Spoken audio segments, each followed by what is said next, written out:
الطاهرين المعصومين المظلومين ولعنة الله على أعدائهم أجمعين. أما بعد فقد قال الله تبارك وتعالى في القرآن الحكيم بسم الله الرحمن الرحيم وَلْتَكُنْ أُمَّةً يَدْعُونَ إِلَى الْخَيْرِ يَأْمُرُونَ بِالْمَعْرُوفِ وَيَنْهَوْنَ عَنِ الْمُنكَرِ أُولَئِكَ هُمُ المفلحون. صدق اللہ.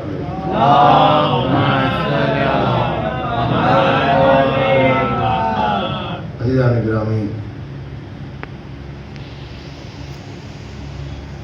عباس بھائی نے اس عنوان پر پڑھنے کے لیے کہا ہے امام امت کے لیے نیکی کا سبب، ہدایت کا سبب ہے.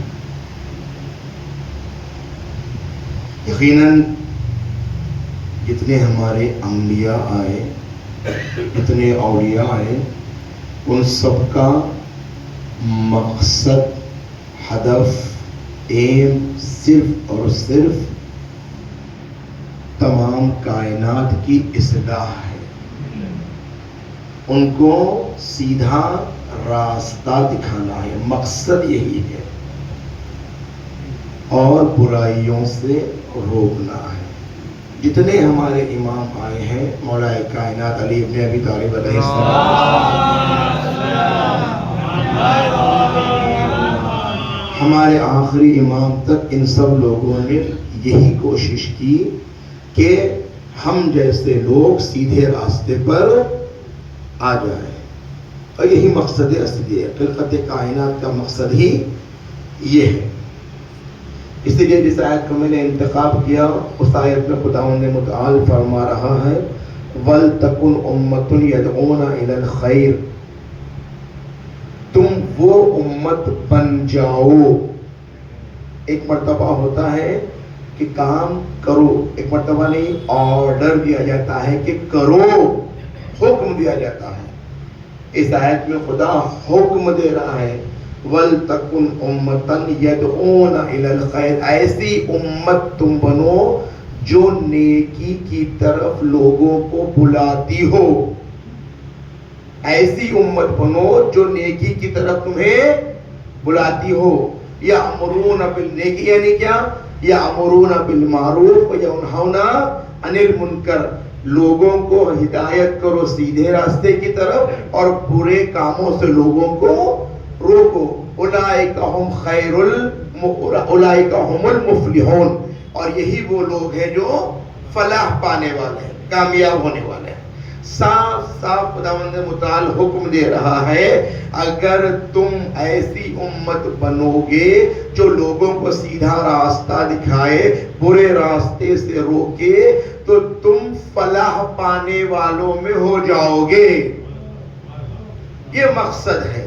تو اس مقصد کو ہمارے تمام تر معصومین نے بدرجہ اولا پورا کیا، لمحہ لمحہ پورا کیا. خود امام حسین جب نکل رہے ہیں تو امام کیا فرما رہے ہیں؟ اسیر و بصیرت و جدی، میں اپنے نانا اور باپ کی سیرت پر چلنے کے لیے نکلا ہوں. کس کی سیرت پر؟ اپنے نانا رسول اور اپنے بابا علی کی سیرت پر چلنے کے لیے نکلا ہوں. ان کی سیرت کیا تھی؟ ان کی سیرت یہ تھی کہ لوگوں کو سیدھا راستہ دکھائے اور برے راستے سے روکے. نعرہ تکبیر، نعرہ رسالت، نعرہ حیدری. معصومین علیہ السلام عمل بالمعروف نہی عن المنکر کرنے کی توفیق عطا ہونے کے لیے اور خود اپنے آپ پہ عمل کرنے کی توفیق عطا ہونے کے لیے بلند تر صلوات.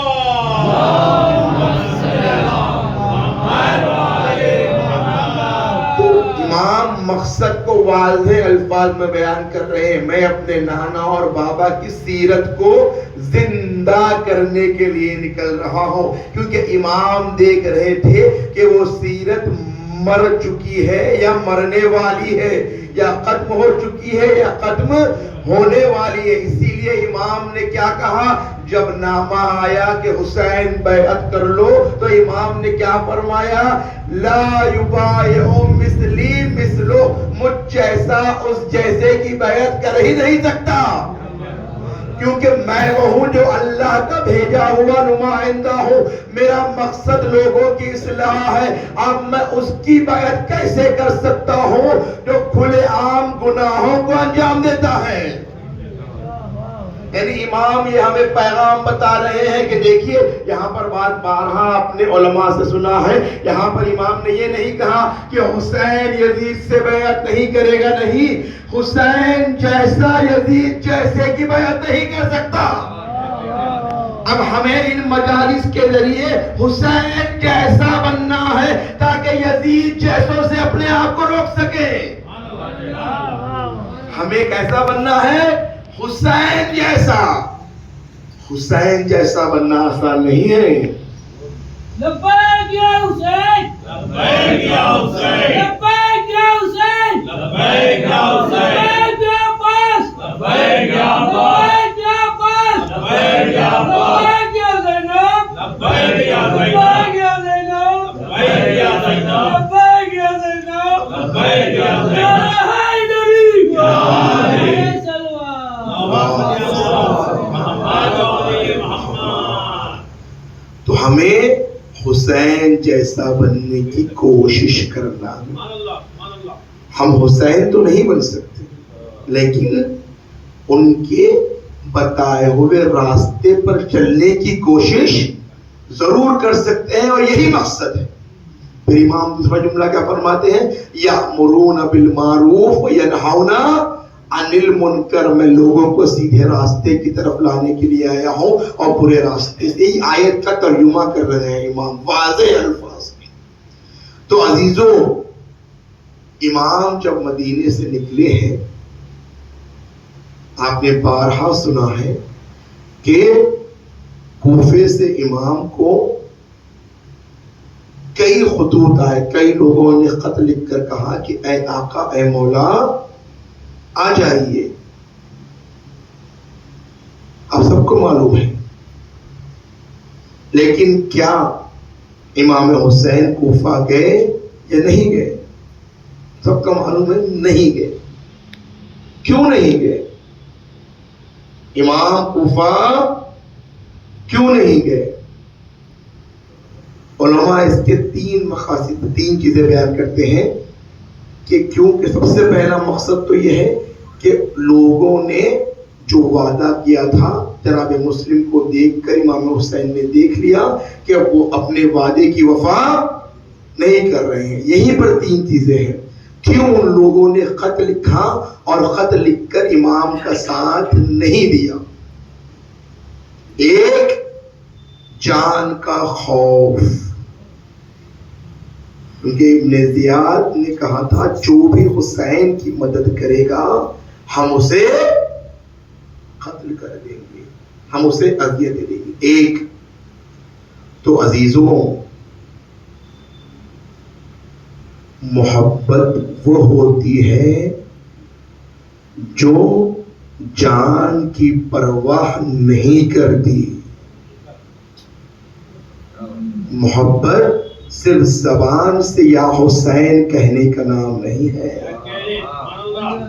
محبت یعنی اپنی جان کو حسین کے لیے دینے کا نام ہے. حسین کے لیے اپنی جان کو نچھاور کرنے کا نام ہے، یا حسین کے لیے یا آنے والے حسین کی تیاری کے لیے اپنی جان کو دینے کا نام ہے. اگر آج کی دنیا میں ہم اپنے وقت کے امام کے ظہور کے لیے راستوں کو ہموار کر رہے ہیں، راستوں کو بنا رہے ہیں، تو اس کا مطلب یہ ہے کہ ہمارے دل میں حسین کی حقیقی محبت پائی جاتی ہے. عزیزو، ایسے ہی ایک حسین کا چاہنے والا ڈنکے کی چوٹ پر کہہ رہا ہے کہ میں حسین کا چاہنے والا ہوں، اور حسین کے چاہنے والے سے ساری دنیا کانپ رہی ہے. حسین کی محبت انقلاب لے کر آتی ہے، خود دلوں میں انقلاب لاتی ہے اور دنیا میں بھی انقلاب لاتی ہے. صلوات پڑھے محمد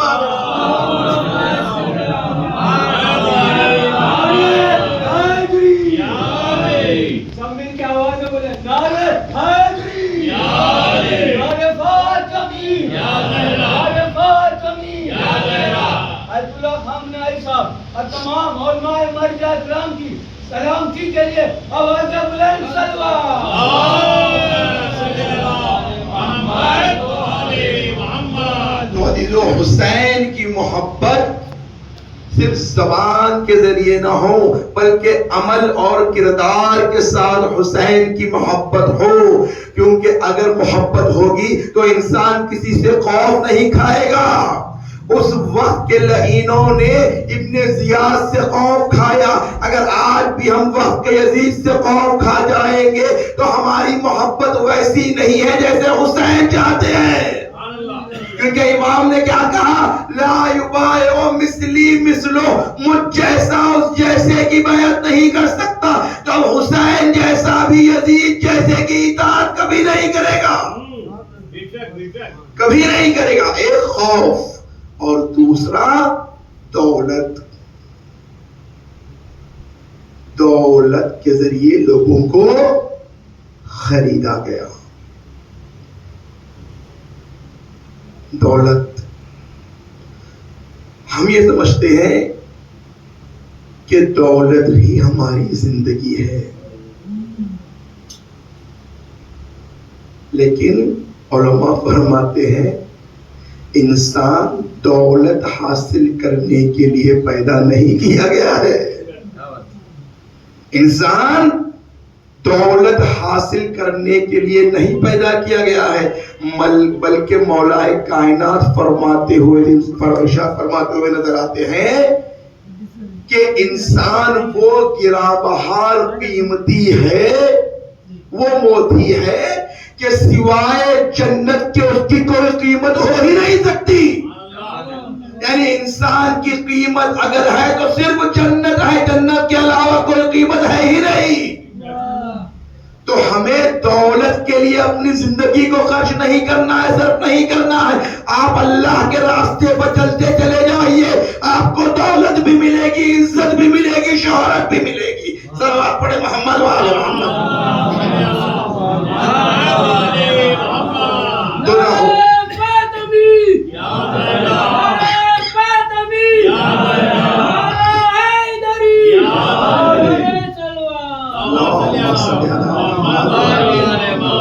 تو حسین والا نہ خوف کھاتا ہے نہ دولت سے ڈرتا ہے، اور تیسرے ان کو ڈرایا گیا کہ تمہارے گھر والوں کو کنیز بنایا جائے گا، تمہارے گھر والوں کو کنیز بنایا جائے گا، ان پر ظلم کیا جائے گا۔ تو عزیزوں،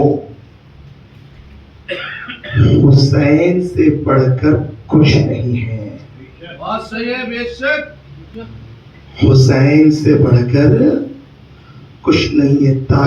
چاہے ایک عام انسان محب حسین کے گھر والے کنیز ہی کیوں نہ بن جائے، لیکن حسین کی عزت اس سے بہت بڑھ کر ہے۔ چاہے خوف ہو، چاہے دولت ہو، چاہے عزت کا مسئلہ آئے، کسی مسئلے میں آپ یہ نہیں کہہ سکتے کہ ہم حسین کا ساتھ نہیں دیں گے۔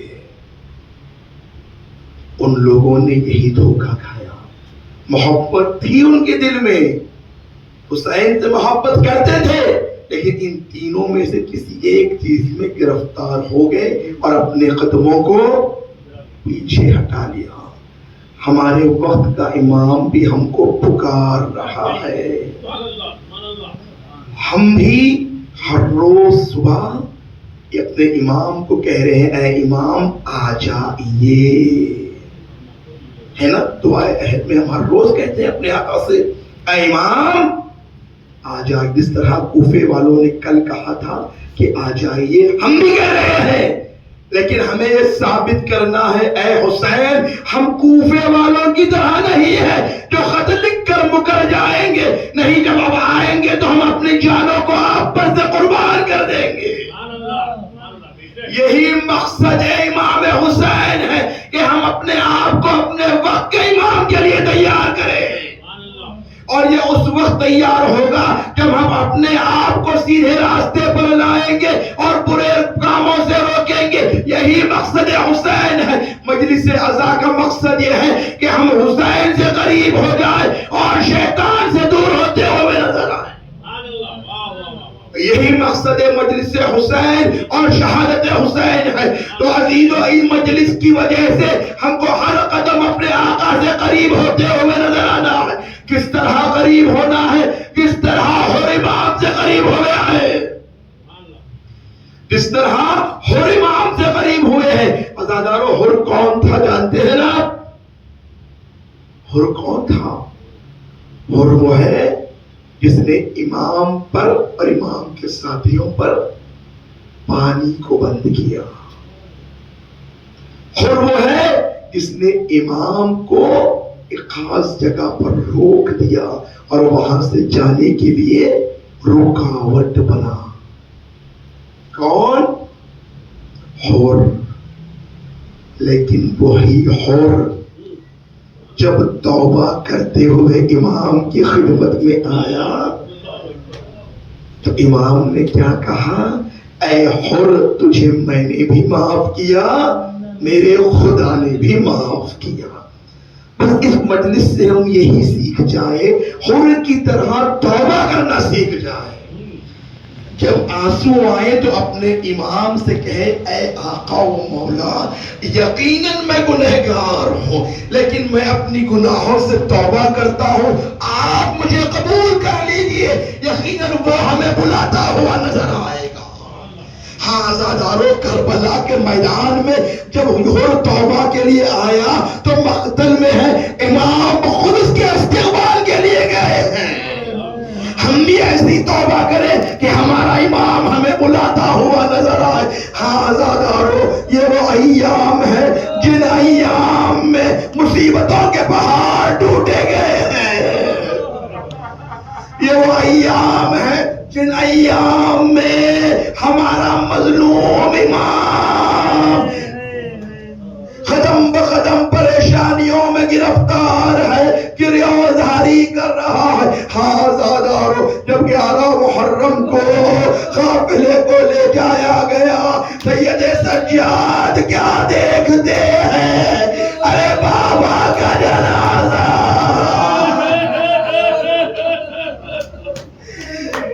زینب کہتی ہے اے بیٹا سید سجاد, تمہاری یہ کیا حالت ہے؟ بس سجاد نے یہی کہا, اے پوپی اماں, جوان بیٹا موجود ہے. بابا کا جنازہ بے گور و کفن. ہاں زادارو, جانتے ہیں نا آپ مصائب میں سنتے ہیں کہ اونٹوں کی ننگی پشت پر بٹھلایا تھا ہمیں. عزادارو, اونٹ جب چلتا ہے اگر اس پر گجاوے کو نہ رکھا جائے بدن زخمی ہو جاتا ہے. ارے سکینہ کا ننھا سا بدن, سکینہ کو اونٹ کی جب سکینہ کو اونٹ سے اتارا گیا, سکینہ کا کرتا خون سے لہولا. آئے ججا